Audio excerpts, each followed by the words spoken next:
حکم پہلے باپ کا مانو، خدمت پہلے ماں کی کرو. شریعت کے ضابطے بتا رہا ہوں. اماں خدمت زیادہ کرتی ہے بچوں کی.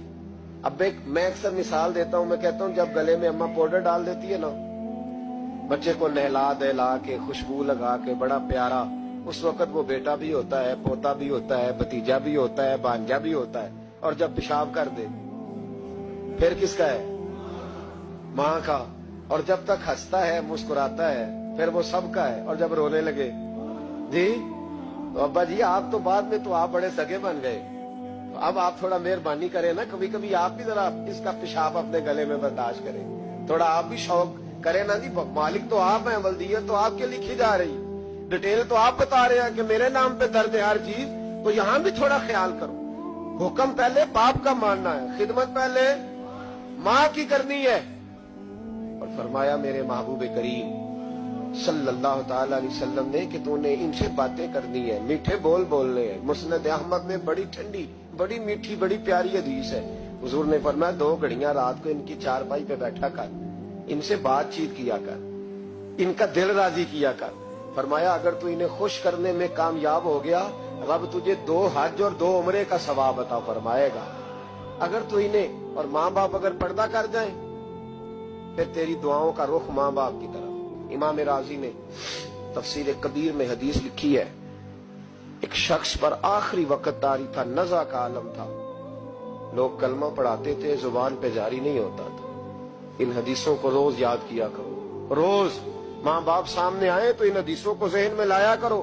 کلمہ اللہ کا ذکر ہے، زبان پہ جاری نہیں ہو رہا کلمہ. لوگ محبوب کریم علیہ السلام کے حضور ہے، یا رسول اللہ بندہ مسلمان ہے پر کلمہ نہیں جاری ہوتا. حضور نے یہ نہیں فرمایا کہ دیکھو لکنت تو نہیں، کوئی مشکل تو نہیں، کیا مسئلہ ہے، دعا کرتے ہیں. فوراً امام راضی نے لکھا ہے نبی پاک نے فوراً فرمایا پتہ کرو اس کی ماں زندہ ہے.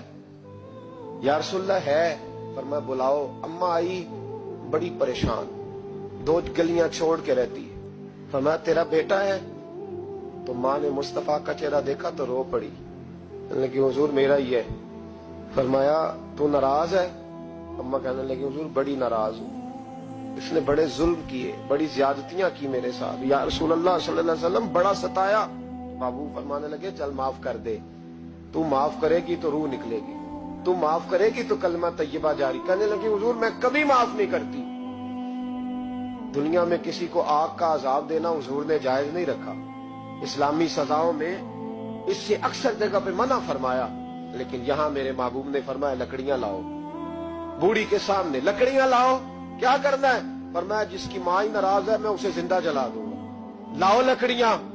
صحابہ اٹھ کے جانے لگے، ابھی 2 آدمی دروازے سے بھی نہیں نکلے تو بول پڑی، کہنے لگی نہ حضور اسے جلایا نہ جائے، حضور جلانا نہ. فرمایا چل معاف کر دے. 3 دفعہ بولی، کہنے لگی میں نے معاف کیا، میں نے معاف کیا، میں نے معاف کیا.